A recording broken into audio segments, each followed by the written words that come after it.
પિંકલ, બેટા થાકી ગઈ હોય તો લાય હું વાસણ ઘસી દઉં. ના મમ્મી, મને ફાવે છે, હું કરી લઈશ. બેટા ફાવવું અને એકલા હાથે કામ કરી લેવું એ બે વાત અલગ છે મારી દીકરી.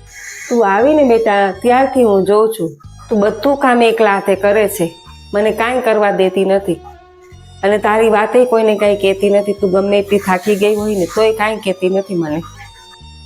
મમ્મી, આ મારું જ ઘર છે, હું નહીં કરું તો કોણ કરશે? આ મારી ફરજ છે.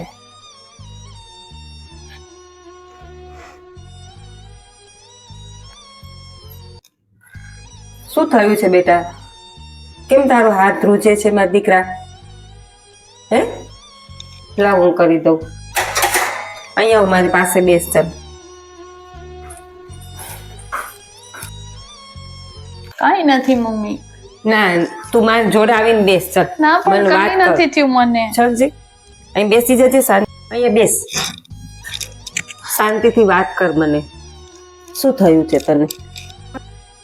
મમ્મી, મારા મમ્મીના ઘરે છે ને હું કામ કરતી ને તો મને રોજ સાંભળવું પડતું હતું કે તું કામમાં બહુ ઠંડી છે, તું એક પણ કામ સરખું નથી કરતી.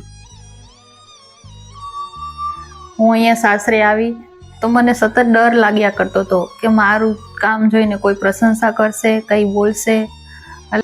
મને સતત વિચાર આવ્યા કરે છે કે મારું કામ જોઈને કોઈ વટશે તો. અરે બેટા, તને એવું લાગ્યું કે હું તને વધીશ, તારા કામની ખોટ કાઢીશ, એવી લાગુ છું હું તને? અરે બેટા, તારે ડરવાની જરાય જરૂર નથી મારા દીકરા. હું તને મારી દીકરી જ માનું છું. જો બેટા, જે ઘરમાં પ્રેમ ના હોય ને ત્યાં વહુ ભળી શકતી નથી. હું તો તને દીકરાની વહુ નથી માનતી, મારી દીકરી જ માનું છું.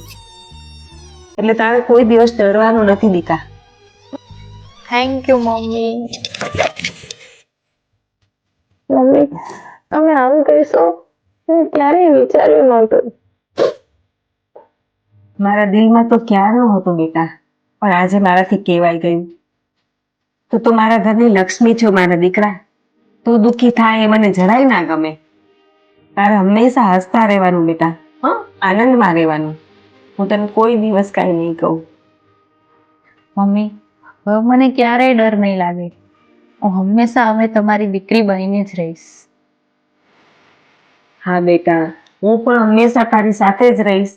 આપણો મા દીકરીનો સંબંધ કોઈ નહીં તોડી શકે મારા દીકરા. ભગવાન તમને હંમેશા ખુશ રાખે મારા દીકરા. હંમેશા ખુશ રહો, તમારી જોડી અખંડ રહે.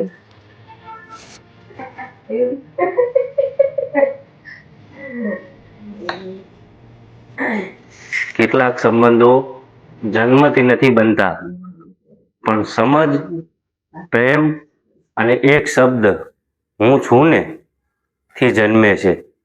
સાસુ વહુ નહીં, માતા દીકરી બને, એ જ તો સાચો પરિવાર છે. એ જ તો સાચો પરિવાર છે.